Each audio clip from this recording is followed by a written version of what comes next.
اللہ تعالیٰ نے ہمارے باپ کو کیوں پیدا فرمایا، ہمیں کیوں پیدا فرمایا؟ تاکہ ہم اس کی عبادت کریں، اگرچہ وہ عبادت کا محتاج نہیں، وہ تو بے نیاز ہے، البتہ ہم اس کے محتاج ہیں۔ اس کے اسماء بہترین اور حسین ہیں، وہ عالیشان صفات کا مالک ہے۔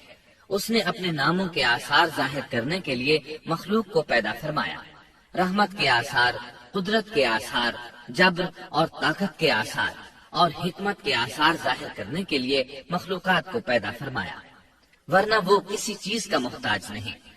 آدم علیہ السلام کی تخلیق سے پہلے ہی اس بارے میں اللہ تعالیٰ کا فرشتوں سے مکالمہ ہوا۔ اللہ تعالیٰ نے فرمایا، اور جب تیرے رب نے فرشتوں سے کہا میں زمین میں ایک خلیفہ بنانے والا ہوں۔ خلیفہ سے مراد ہے نائب، اور یہ کہ اس کی نسل میں سے ہر ایک دوسرے کا خلیفہ ہوگا، جبکہ سیدنا ابو بکر صدیق رضی اللہ عنہ نبی اکرم صلی اللہ علیہ وسلم کے خلیفہ ہوئے۔ سو اللہ نے ایک خلیفہ بنانے کا ارادہ فرمایا جو زمین میں حکومت کرے اور اس کو آباد کرے۔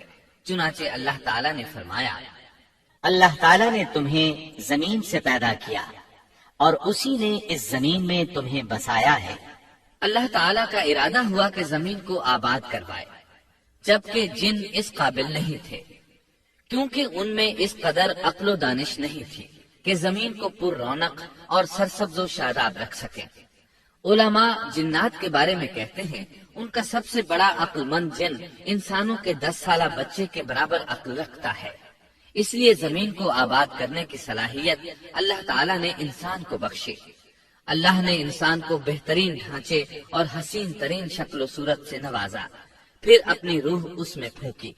فرشتوں نے اس سے سوال کیا، ایسی مخلوق کو کیوں پیدا کرتا ہے جو زمین میں فساد کرے اور خون بہائے؟ اور ہم تیری تسبیح، ہم اور پاکیزگی بیان کرتے ہیں۔ اس کے جواب میں اللہ نے فرمایا، جو میں جانتا ہوں تم نہیں جانتے۔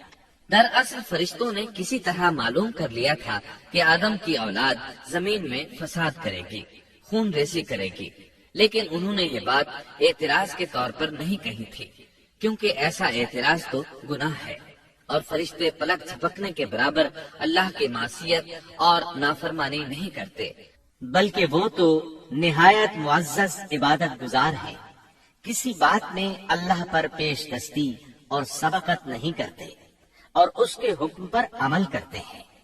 اللہ کے حکم کی نافرمانی نہیں کرتے، بلکہ جو حکم دیا جائے بجا لاتے ہیں۔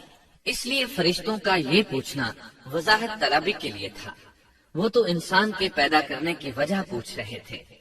وہ زمین میں جنات کے اعمال اور کرتوت کا مشاہدہ کر چکے تھے، یعنی اللہ تعالیٰ نے انہیں پیدا کر کے اختیار دیا تو وہ فتنہ و فساد اور فسق و فجور میں مبتلا ہو گئے، اور اب ایک اور مخلوق زمین میں بسائی جا رہی تھی، تو اس بات کا امکان تھا کہ یہ مخلوق بھی ان کے نقش قدم پر چلے۔ اس لیے فرشتوں نے تعجب اور حیرت کی بنا پر یہ سوال کیا تھا، اور پوچھنے کا مقصد یہ تھا کہ کیا یہ بھی جنوں کی طرح ہوں گے؟ اس طرح انہیں یہ خدشہ لاحق ہوا کہ شاید ان سے اللہ کی عبادت میں کوتاہی یا کمی واقع ہوئی ہے، جس کی وجہ سے اللہ کو نئی مخلوق پیدا کرنا پڑی۔ اس لیے ان کی بات میں یہ بھی تھا کہ ہم تیری حمد اور ثنا بیان کرتے ہیں۔ بہرحال ان کے سوال کے 2 مقصد تھے، کیا یہ جنوں کی طرح فساد کرنے والی قوم ہے؟ کیا ہم سے تیری عبادت میں کوتاہی ہوئی ہے؟ اس پر اللہ تعالیٰ نے فرمایا، جو میں جانتا ہوں وہ تم نہیں جانتے۔ اس موقع پر فرشتوں کے ذہنوں میں ایک اور بات بھی آئی، وہ آپس میں کہنے لگے کہ اللہ تعالیٰ جو بھی مخلوق پیدا کرے گا وہ ہم سے زیادہ معزز اور عالم نہیں ہو سکتی۔ یعنی جب فرشتوں نے باقی مخلوقات کا جائزہ لیا، مثلا آسمان، زمین، پہاڑ، جن، چوپایوں وغیرہ کا، تو انہوں نے سوچا یہ ہم سے زیادہ مرتبے والی نہیں ہے، لہذا یہ مخلوق بھی پیدا ہو رہی ہے تو یہ ہم سے زیادہ مرتبہ نہیں رکھتی۔ یہ ہمارا خاص مقام ہے کہ اللہ کی تسبیح میں مصروف ہیں، کفر سے محفوظ ہیں، ہر حکم بجا لاتے ہیں، اللہ کے تمام احکامات پورے کرتے ہیں، آسمان اور زمین میں اس کا حکم نافذ کرتے ہیں، اور اللہ کے نزدیک ہم سب سے زیادہ شرف والے ہیں۔ لہٰذا اگر یہ نئی مخلوق انسان بھی پیدا ہو جائے تو کیا ہوا، ہم سے زیادہ معزز اور علم والی تو نہیں ہوگی۔ بہرحال جب اللہ تعالیٰ نے آدم کو پیدا کیا تو زمین کی مٹی لانے کا حکم فرمایا، چنانچہ اللہ تعالیٰ کے پاس مٹی لائی گئی۔ امام ترمذی، ابن حبان اور امام احمد رحمت اللہ علیہ نے ایک حدیث بیان کی ہے جس کے الفاظ کچھ یوں ہیں: اللہ تعالیٰ نے آدم علیہ السلام کو مٹی کی ایک مٹھی سے پیدا فرمایا۔ اس مٹی کو اللہ تعالیٰ نے پوری زمین سے اٹھوایا تھا۔ یہی وجہ ہے کہ آدم کی اولاد زمین کے لحاظ سے ہی ظہور پذیر ہوئی۔ بعض سرخ رنگ کے ہیں تو بعض سیاہ اور بعض سفید، اور کچھ اس کے درمیان میں ہیں۔ بعض نیک ہیں، بعض خبیث، اور کچھ پاکیزہ قسم کے ہیں۔ انسان کی تخلیق مٹی سے شروع ہوئی، اس مٹی کو پانی سے تر کیا گیا تو یہ طین بن گئی۔ اسی وجہ سے قرآن مجید کی بعض آیات میں تراب کا لفظ آیا ہے۔ تراب خشک مٹی کو کہتے ہیں، اور بعض آیات میں طین کا لفظ آیا ہے۔ طین تر اور بھیگی مٹی کو کہتے ہیں۔ اللہ تعالیٰ فرماتے ہیں خلقہ من تراب، یعنی آدم کو تراب سے پیدا کیا گیا۔ مٹی کی عام حالت کو تراب کہتے ہیں، اور فرمایا جب آپ کے رب نے فرشتوں سے کہا کہ میں مٹی سے بشر کو پیدا کرنے والا ہوں، جب اس مٹی کو پانی سے زیادہ بھگویا گیا تو وہ لیسدار ہونا شروع ہو گئی۔ اسی لیے اللہ تعالیٰ نے فرمایا ہم نے انسان کو لیسدار اور چپکنے والی مٹی سے پیدا کیا۔ پھر اللہ تعالیٰ نے اپنے مبارک ہاتھوں سے انسان کا ڈھانچہ تیار کیا۔ اللہ نے فرمایا خلقت بیدی، میں نے اپنے دونوں ہاتھوں سے پیدا کیا۔ اللہ تعالیٰ نے انسان کی خلقت فرشتوں کے سپرد نہ کی، بلکہ بذات خود اسے تخلیق کے مراحل سے گزارا اور اپنے ہاتھوں سے اس کی تصویر کشی کی۔ اللہ نے انسان کو پہلے ایک مورتی کی صورت میں ڈھالا، اس کے بعد ایک مقررہ مدت تک چھوڑے رکھا، یہاں تک کہ گیلی مٹی خشک ہو گئی اور اس کا رنگ سیاہ ہو گیا، بدبو آنے لگی۔ پھر وہ کھنکھناتی مٹی میں بدل گئی اور آخرکار آگ پر پکی ہوئی مٹی یعنی فخار ٹھیکری کی صورت اختیار کر گئی، جس سے مٹکے وغیرہ تیار کیے جاتے ہیں۔ سیاہ مٹی کو ہما ان کہتے ہیں اور بدبودار کو مسنون کہتے ہیں، اور کھنکھنا کر بولنے والی مٹی کو سلسال کہتے ہیں، اور ٹھیکری کی طرح کی مٹی کو الفخار کہتے ہیں۔ مختلف آیات میں یہ الفاظ وارد ہوئے ہیں۔ اور یقیناً ہم نے انسان کو کھنکھناتی خشک مٹی سے پیدا کیا جو کہ بدبودار اور سیاہ گارے سے خشک ہوئی تھی۔ اور فرمایا اللہ نے انسان کو کھنکھناتی مٹی سے پیدا کیا جو کہ ٹھیکری کی طرح تھی۔ ان تمام آیات کریمہ میں کوئی تناقض، تعارض اور اختلاف نہیں، اس لیے کہ ان مختلف آیات میں انسان کو اس کی تخلیق کے مختلف مراحل کی یاد دہانی کرائی گئی ہے۔ خلاصہ کلام یہ ہوا کہ تخلیق کے عمل کا پہلا مرحلہ تراب تھا، یعنی عام حالت والی خشک مٹی، پھر طین یعنی بھگوئی ہوئی مٹی، پھر لیسدار مٹی یعنی سلسال، پھر ٹھیکری کی طرح کی مٹی یعنی فخار، اور یہ کام جمعے کی آخری گھڑی میں کیا گیا۔ اور یہ دن اللہ کے لحاظ سے شمار ہونے والے دنوں میں سے ہمارے دنوں کی طرح نہ تھا، ہمارے اور اللہ کے دن مختلف ہیں۔ تخلیق آدم دراصل اللہ کا کرشمہ ہے، انسانوں کو ایک صورت عطا کی گئی۔ اس مرحلے کا تذکرہ بخاری اور مسند احمد کی ایک روایت میں ہے۔ اللہ نے آدم کو پیدا کیا اور ان کا قد 60 ہاتھ یا 60 میٹر لمبا تھا۔ تمام جنتی لوگ اس قد آدم کے ساتھ جنت میں داخل ہوں گے، اور اس وقت سے لے کر آج تک مخلوق کا قد کم ہوتا چلا آ رہا ہے۔ بعد والے لوگ گزشتہ زمانے کے لوگوں سے ہمیشہ چھوٹے قد کے ہوتے چلے آ رہے ہیں۔ بہرحال سب سے پہلے اور سب سے لمبے انسان آدم علیہ السلام تھے۔ امام احمد نے منفرد طور پر ایک روایت بیان کی ہے، اس میں رسول اکرم صلی اللہ علیہ وسلم نے آدم علیہ السلام کی لمبائی 60 ہاتھ یعنی 60 میٹر اور چوڑائی 7 ہاتھ بیان فرمائی ہے۔ سبحان اللہ! سیدنا آدم کس قدر ضخیم اور عظیم مخلوق تھے۔ صحیح مسلم اور مسند احمد کی روایت میں ہے، اللہ نے آدم کو پیدا کیا تو اسے اپنی منشا کے مطابق کچھ عرصہ ڈھانچے کی صورت میں چھوڑے رکھا۔ ابلیس اس کے ارد گرد چکر لگانے لگا۔ اس نے دیکھا کہ وہ پیٹ والا ہے۔ وہ سمجھ گیا کہ یہ مخلوق اپنے آپ پر کنٹرول نہیں کر سکے گی۔ اس حدیث سے معلوم ہوتا ہے کہ انسانوں کی طرح جنات کا پیٹ نہیں ہے، صرف انسان ایسا ہے جس کا اندر والا حصہ کھوکھلا ہے۔ بہرحال اللہ نے انسان کو اس شکل و صورت میں پیدا فرمایا۔ احادیث مبارکہ میں آدم علیہ السلام اور ابلیس ملعون کا قصہ تفصیل سے بھی موجود ہے اور مختصر بھی۔ مثلا تفسیر تبری میں سیدنا عبداللہ بن عباس رضی اللہ عنہما سے روایت ہے، اللہ تعالیٰ نے آدم علیہ السلام کی مٹی کا حکم دیا، مٹی لائی گئی۔ اللہ تعالیٰ نے آدم علیہ السلام کو لیسدار اور بدبودار سیاہ مٹی سے پیدا فرمایا، اور یہ کام اللہ نے اپنے مبارک ہاتھوں سے کیا۔ آدم 40 راتیں مجسمے کی صورت میں پڑے رہے، جسم موجود تھا لیکن روح نہیں تھی۔ ابلیس آتا، اس ڈھانچے کو ٹھوکر لگاتا تو جسم سے ایسی آواز نکلتی جیسے خالی مٹکے پر ہاتھ مارنے سے نکلتی ہے۔ اسی لیے اللہ نے بھی فرمایا ہے کہ وہ کھنکھناتی مٹی سے پیدا کیے گئے۔ آدم علیہ السلام میں روح ڈالنے سے پہلے ایک مرتبہ فرشتوں کا ان کے پاس سے گزر ہوا تو وہ کچھ گھبرا سے گئے۔ ابلیس کو تو بہت زیادہ گھبراہٹ کا سامنا کرنا پڑا۔ وہ گزرتے ہوئے ٹھوکر مارتا اور کہتا، تجھے کسی خاص مقصد کے لیے پیدا کیا گیا ہے۔ یہ کہہ کر وہ آدم کے منہ میں داخل ہو جاتا اور کمر کے راستے باہر آ جاتا اور فرشتوں سے مخاطب ہو کر کہتا، اس سے گھبرانے کی کوئی ضرورت نہیں۔ اگر مجھے اس پر مسلط کر دیا گیا تو میں یقیناً اسے ہلاکت میں ڈال دوں گا، اور اگر اسے مجھ پر مسلط کر دیا گیا تو بلا شبہ میں اس کی نافرمانی کروں گا۔ اندازہ کیجئے وہ تعجب کر رہا ہے کہ انہیں کیوں پیدا کیا گیا ہے۔ اس کی آدم علیہ السلام سے دشمنی کس قدر پرانی ہے، گویا ابتدا ہی سے یہ عداوت پر ڈٹ گیا تھا۔ بہرحال اللہ نے آدم میں روح پھونکی۔ اس مضمون کو قرآن مجید میں جا بجا ذکر کیا گیا ہے۔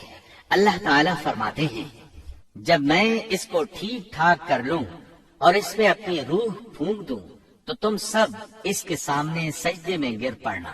ایک اور جگہ فرمایا، اللہ تعالیٰ کے نزدیک عیسیٰ علیہ السلام کی مثال ہو بہو آدم علیہ السلام کی مثال ہے۔ اللہ نے انہیں مٹی سے بنا کر کہا، ہو جا، وہ ہو گئے۔ اللہ نے آدم علیہ السلام کو مٹی سے پیدا کیا، اپنے ہاتھوں سے بنایا، پھر اس میں روح پھونکی۔ اس کا مفصل بیان احادیث میں موجود ہے۔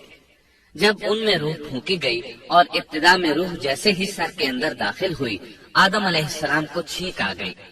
فرشتوں نے آدم علیہ السلام سے کہا، الحمدللہ کہیے۔ انہوں نے کہہ دیا۔ اللہ کی اس تعریف کے جواب میں اللہ تعالیٰ نے فرمایا، رحمک ربک، یعنی تجھ پر تیرا رب رحم فرمائے۔ سبحان اللہ، اللہ ذوالجلال والاکرام نے آدم علیہ السلام میں روح مکمل ہونے سے پہلے ہی انہیں اپنی رحمت سے سرفراز فرما دیا۔ بہرحال جب روح ان کی آنکھوں میں داخل ہوئی اور انہوں نے جنت کے پھلوں کو دیکھا تو ان میں غور و فکر کرنے لگے۔ جب روح پیٹ میں داخل ہوئی تو کھانے کی طلب محسوس ہوئی۔ ابھی روح ٹانگوں تک پہنچی نہیں اور کھانے کی خواہش پہلے ہی محسوس ہونے لگی۔ اس جلد بازی اور عجلت کی وجہ سے اللہ تعالیٰ نے فرمایا، انسان جلد باز مخلوق ہے۔ جب آدم علیہ السلام کو پیدا کر دیا گیا تو اللہ تعالیٰ نے ان کی پشت پر ہاتھ پھیرا۔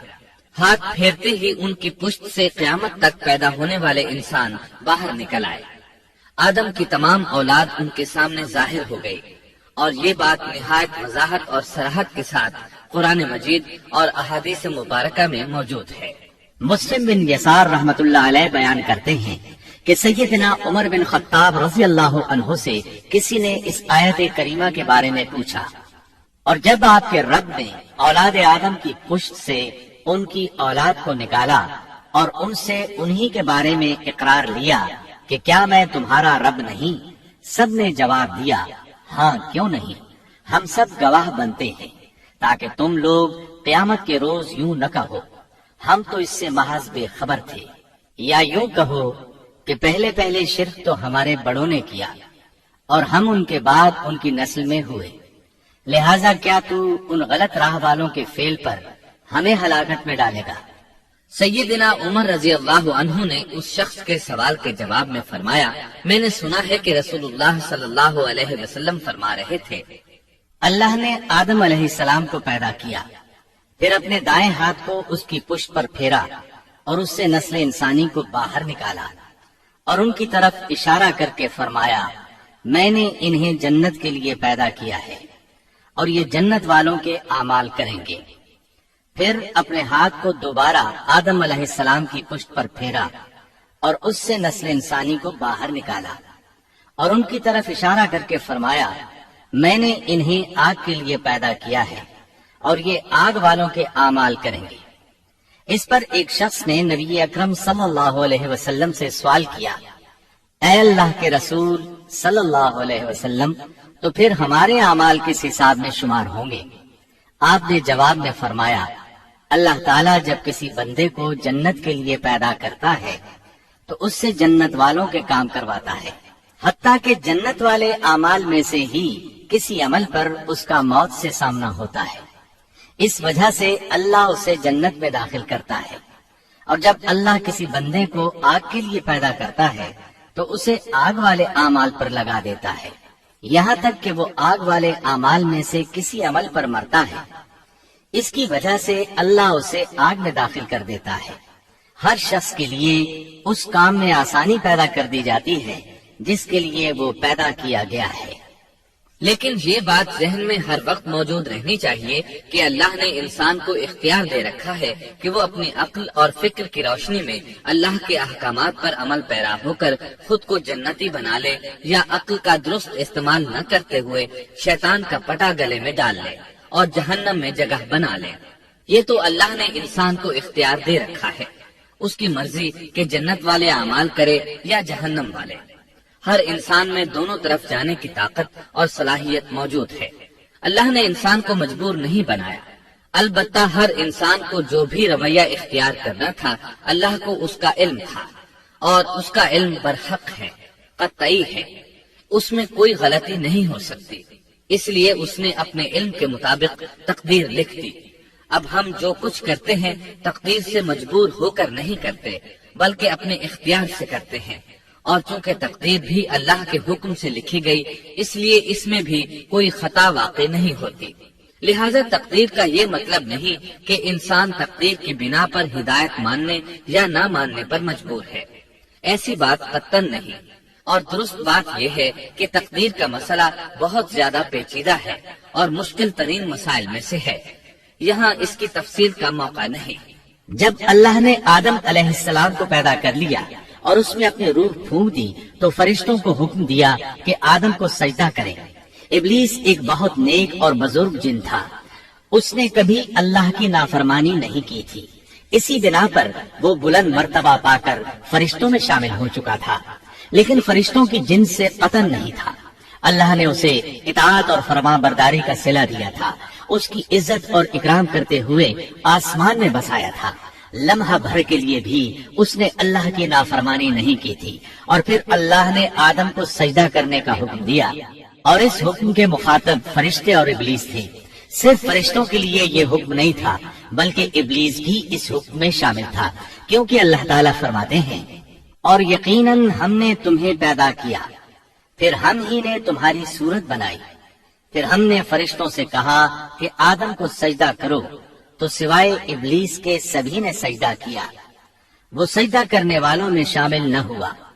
اللہ تعالیٰ نے فرمایا، تجھے کس چیز نے سجدے سے روک دیا جبکہ میرا حکم تیرے لیے بھی تھا؟ تو اس سے ثابت ہوا اس حکم میں فرشتوں کے ساتھ ابلیس بھی شامل تھا، کیونکہ قرآن میں اذ امرتک کے الفاظ ہیں۔ اس کا مطلب ہے کہ میں نے تجھے حکم دیا تھا، اور پھر ابلیس نے جواب میں یہ نہیں کہا کہ تو نے تو مجھے حکم ہی نہیں دیا تھا، بلکہ اس نے سجدہ نہ کرنے کی وجہ یہ بتائی۔ اس نے کہا، میں سجدہ کیوں کروں، میں اس سے بہتر ہوں، اس لیے کہ تو نے مجھے آگ سے پیدا کیا اور اسے مٹی سے۔ تو پھر کہا، اللہ نے حکم دیا، تو اس سے نیچے اتر جا۔ غرض جب ابلیس نے نافرمانی کی، سرکشی اور تکبر کا مظاہرہ کیا، تو اس وقت اللہ تعالیٰ اور اس کے درمیان مکالمہ ہوا۔ اللہ نے اس کی سرکشی دیکھ کر اسے سزا دیتے ہوئے فرمایا، اس جنت سے اتر جا، تجھے کوئی حق حاصل نہیں کہ تو اس جنت میں رہ کر تکبر کرے۔ ابلیس نے جواب میں کہا، مجھے قیامت کے دن تک مہلت دے دیجئے، یعنی اتنی لمبی عمر دے دیجئے کہ میں قیامت تک زندہ رہوں، موت نہ آئے۔ اللہ نے فرمایا، تجھے مہلت دے دی گئی، لیکن ایک وقت مقررہ تک۔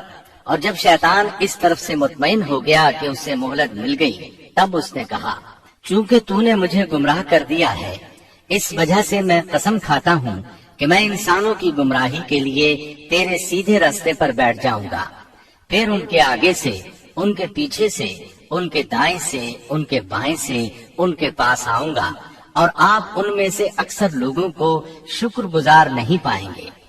اللہ تعالیٰ نے شیطان کا رد کرتے ہوئے فرمایا، یہاں سے ذلیل و خوار ہو کر نکل جا، ان میں سے جو شخص بھی تیرا حکم مانے گا میں ایسے تمام گمراہوں سے جہنم کو بھر دوں گا۔ جو انسان بھی تیرا پیروکار بنے گا وہ جہنم کا مستحق اور حقدار ٹھہرے گا۔ قرآن مجید میں دوسرے مقامات پر بھی اس گفتگو کو نئے پیرائے میں دہرایا گیا ہے۔ مثلاً اللہ نے فرمایا، یقیناً ہم نے انسان کو کھنکھناتی مٹی سے پیدا فرمایا ہے جو کہ سڑے ہوئے گارے کی تھی، اور اس سے پہلے ہم نے جنات کو لو والی آگ سے پیدا کیا۔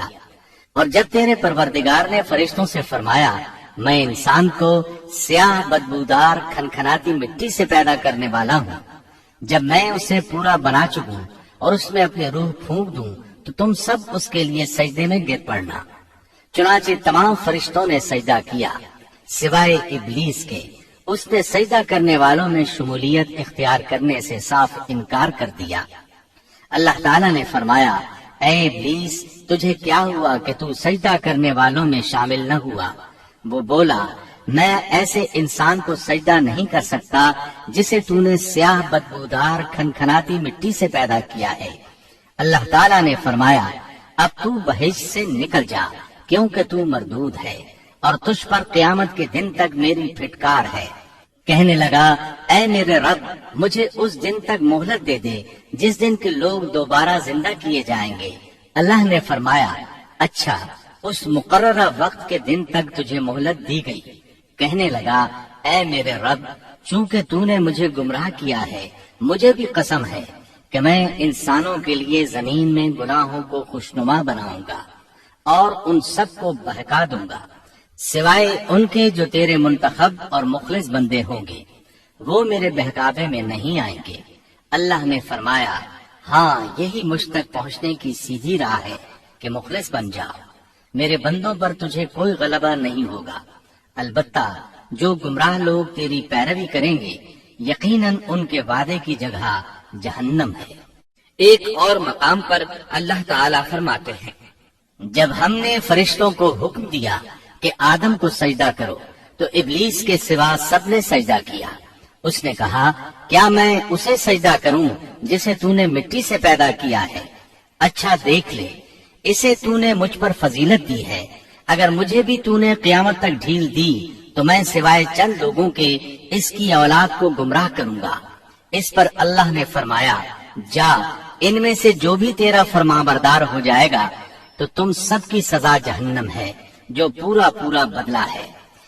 ان میں سے تو جسے بھی اپنی آواز کے ساتھ بہکا سکتا ہے بہکا لے، اور ان پر اپنے سوار اور پیادے چڑھا لا، یعنی اپنے گھڑ سوار لشکر اور پیدل لشکر کو چڑھا کر لے آ، اور اپنا ہر داؤ، ہر ترکیب اور ہر اسلحہ استعمال کر لے، اور ان کے مالوں اور اولاد میں بھی شرکت کر لے، اور تو انہیں دل بہلانے والے وعدے دے لے، یعنی ان کے برے اعمال بنا سنوار کر انہیں دکھا اور غلط خواہشات دلا، جنت، دوزخ اور دوبارہ زندہ نہ ہونے کے وعدے دے، اور ان سے شیطان کے جتنے بھی وعدے ہوتے ہیں سب کے سب سراسر فریب ہیں۔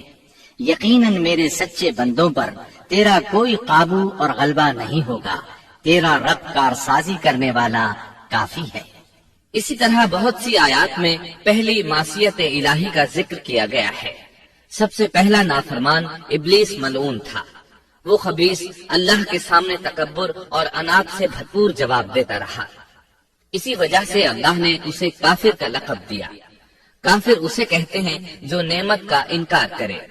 اللہ نے اس پر اتنا فضل و کرم اور انعام و احسان کیا کہ بلند ترین مرتبے تک پہنچا دیا، لیکن اس نے اللہ کی اس نعمت کی قدر نہ کی، پرواہ نہ کی اور کفر کا راستہ اختیار کیا۔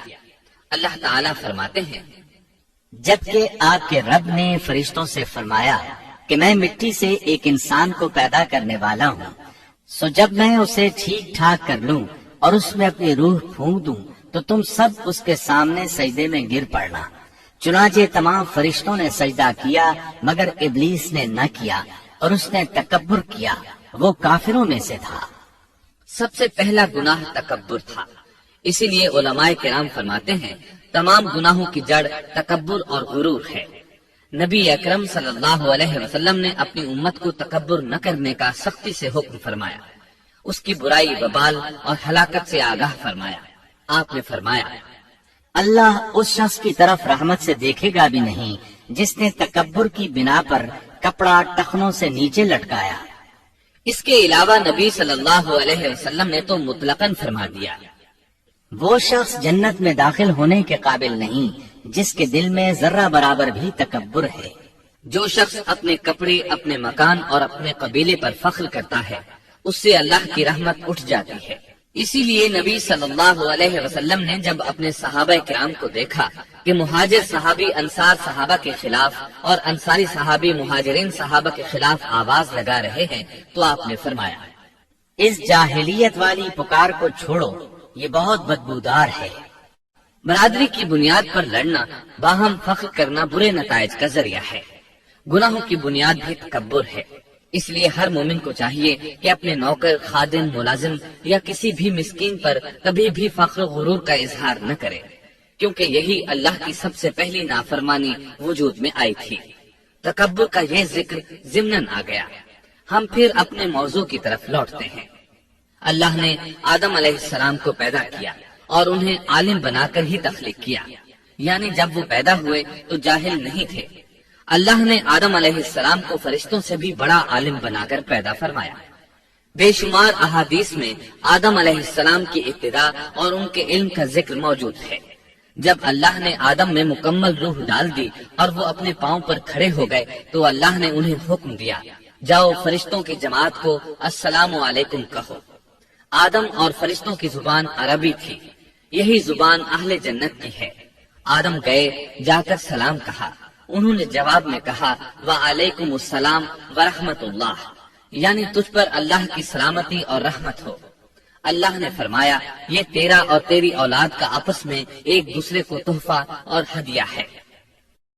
اللہ نے آدم علیہ السلام کو ابتدا ہی میں تمام نام سکھا دیے۔ مفسرین نے ان ناموں کے بارے میں بہت بحثیں ذکر کی ہیں۔ مضبوط موقف سیدنا عبداللہ بن عباس رضی اللہ عنہما کا ہے کہ اللہ نے آدم علیہ السلام کو ہر چیز کا نام سکھا دیا تھا۔ مثلا یہ پہاڑ ہے، یہ سمندر ہے، یہ پرندہ ہے، یہ درخت ہے وغیرہ۔ وہ آسمان اور زمین کی ہر چیز کا نام جانتے تھے۔ یہ علم کیسا تھا، انسان نے کس طرح ہر چیز کا نام پہچان لیا۔ یقیناً اللہ انسان میں یہ طاقت پیدا کر سکتا ہے کہ وہ ہر علم کا احاطہ کر سکے۔ اللہ نے آدم علیہ السلام کو ہر چیز کا نام اور اس کی صنعت اور کام بھی معلوم کرا دیا۔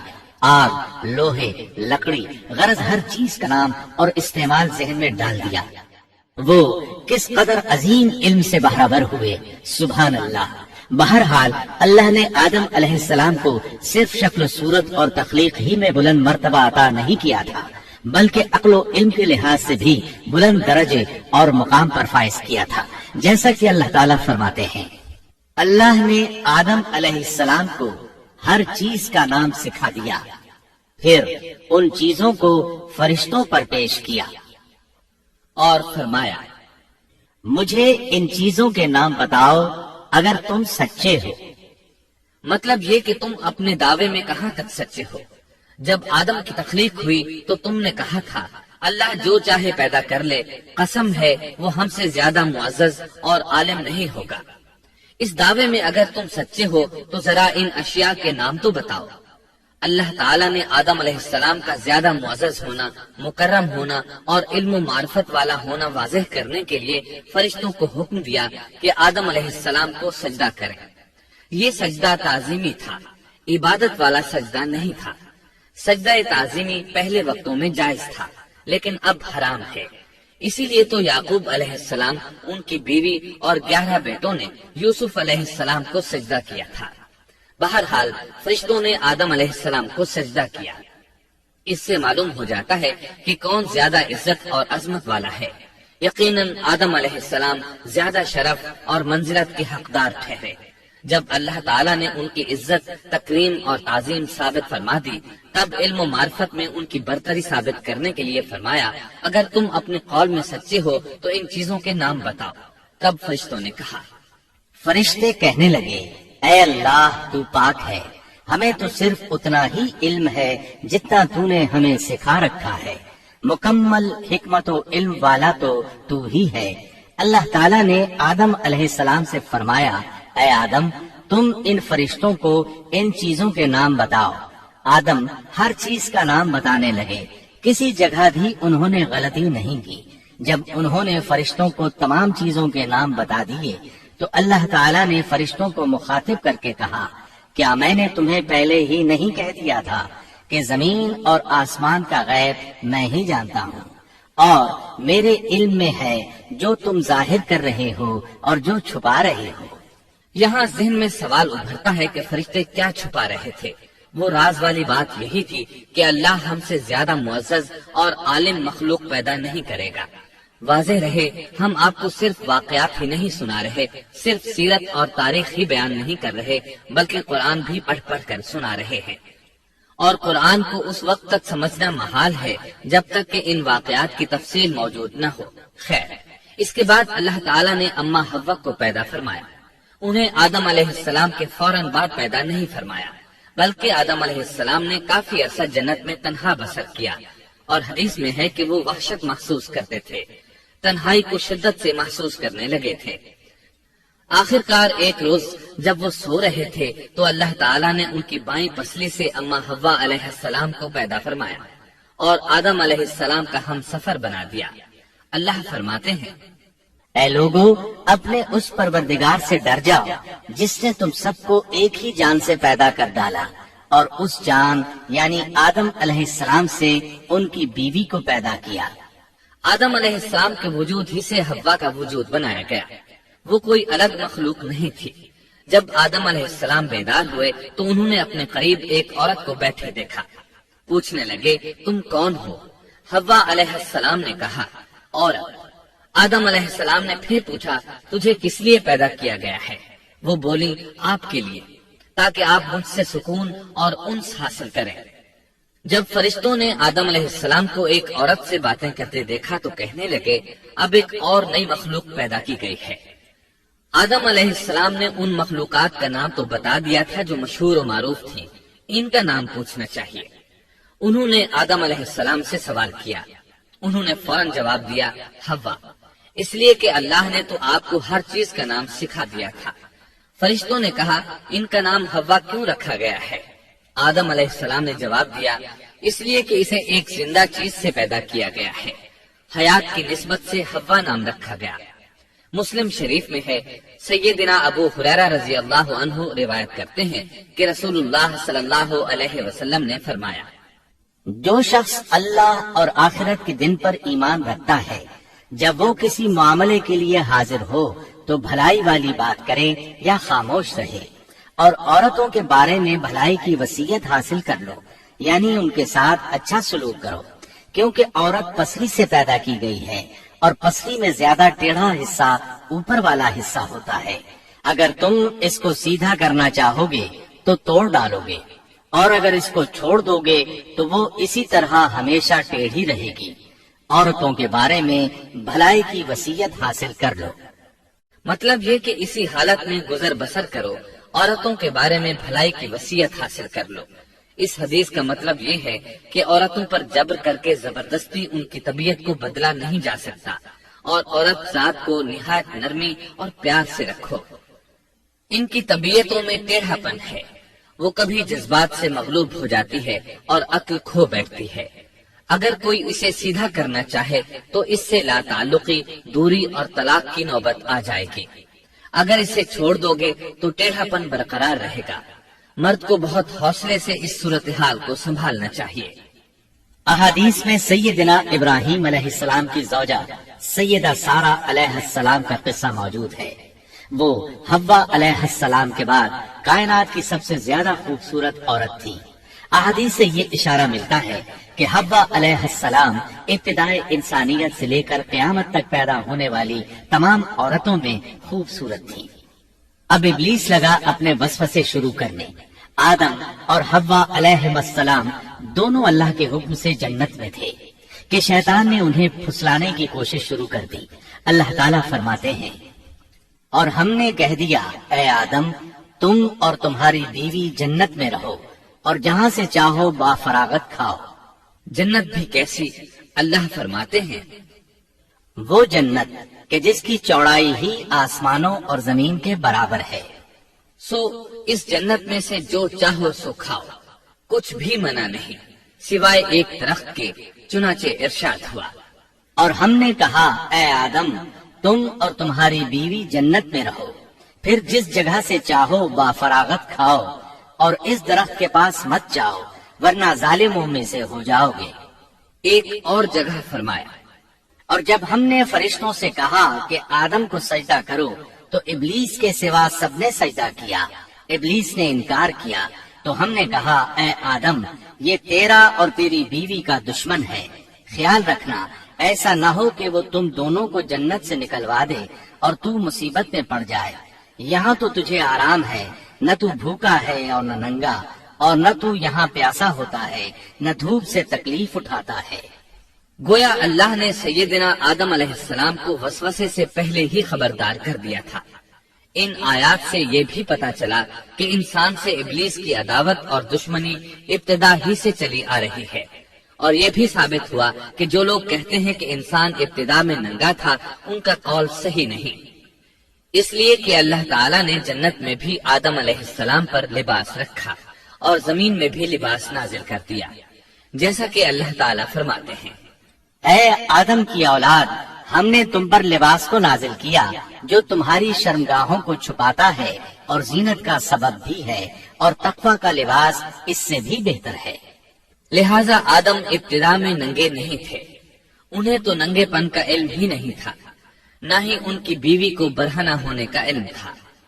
اللہ نے آدم علیہ السلام کو کامل نعمتوں سے نوازا، بھوک نہ پیاس، یہاں تک کہ پیاس کے اسباب سے بھی محفوظ، نہ گرمی اور نہ دھوپ، پھر بے انتہا حسن و جمال، مشقت نہ تکلیف، بدبختی نہ بدقسمتی۔ آدم اور حوا علیہ السلام کے دلوں میں وسوسہ ڈالنے کے بارے میں بھی قرآن نے روشنی ڈالی ہے۔ پھر شیطان نے ان دونوں کے دلوں میں وسوسہ ڈالا۔ یہ وسوسہ اس نے ان دونوں کو طمع دلانے کی صورت میں پورا کیا، اور یہ طمع دلائی کہ اس درخت کو کھانے سے ہمیشگی اور بقا ملتی ہے اور کبھی نہ ختم ہونے والی بادشاہت حاصل ہوتی ہے، اور اس وسوسے کا مقصد یہ تھا تاکہ ان کا پردہ بدن جو ایک دوسرے سے پوشیدہ تھا دونوں کے روبرو بے پردہ کر دے۔ ان کی شرمگاہوں کو ننگا کرنے کے لیے اس نے ایسا کیا۔ وہ دونوں کپڑے میں ملبوس تھے، ستر ڈھانپ رکھا تھا۔ جب انہوں نے اس درخت سے کھایا تو لباس نیچے گر گیا، دونوں برہنہ ہو گئے۔ یہی شیطان چاہتا تھا کہ انہیں برہنہ کر دے، اللہ کی نافرمانی پر اکسائے۔ ارشاد ہوتا ہے، شیطان نے انہیں وسوسہ ڈالا، کہنے لگا اے آدم کیا میں تجھے دائمی زندگی کا درخت اور وہ بادشاہت نہ بتلا دوں جو کبھی پرانی نہ ہو؟ جب تم اس درخت سے کھاؤ گے تو ہمیشہ زندہ رہنے والے بن جاؤ گے اور زبردست بادشاہت حاصل کر لو گے۔ اس نے یہ تمنا بھی دلائی۔ تمہارے رب نے تم دونوں کو اس درخت سے اس لیے منع کیا ہے کہ تم دونوں فرشتے نہ بن جاؤ یا ہمیشہ زندہ رہنے والے نہ بن جاؤ۔ یعنی تم اس درخت سے کھا لو گے تو فرشتے بن جاؤ گے اور ہمیشہ قائم دائم رہو گے۔ پھر وہ وسوسہ ڈالتے ہوئے جھوٹی قسمیں کھانے لگا، جیسا کہ ارشاد ہوتا ہے، اور ان دونوں کے روبرو قسمیں کھانے لگا کہ یقین آ جائے میں آپ کا خیر خواہ ہوں۔ اللہ کی قسم کھانے لگا، اور اس وقت سے جھوٹی قسموں کی ابتدا ہوئی۔ اس نے ان دونوں کو فریب دے کر بہکا لیا، جیسا کہ فرمایا فَدَلَّاهُمَا بِغُرُورٍ،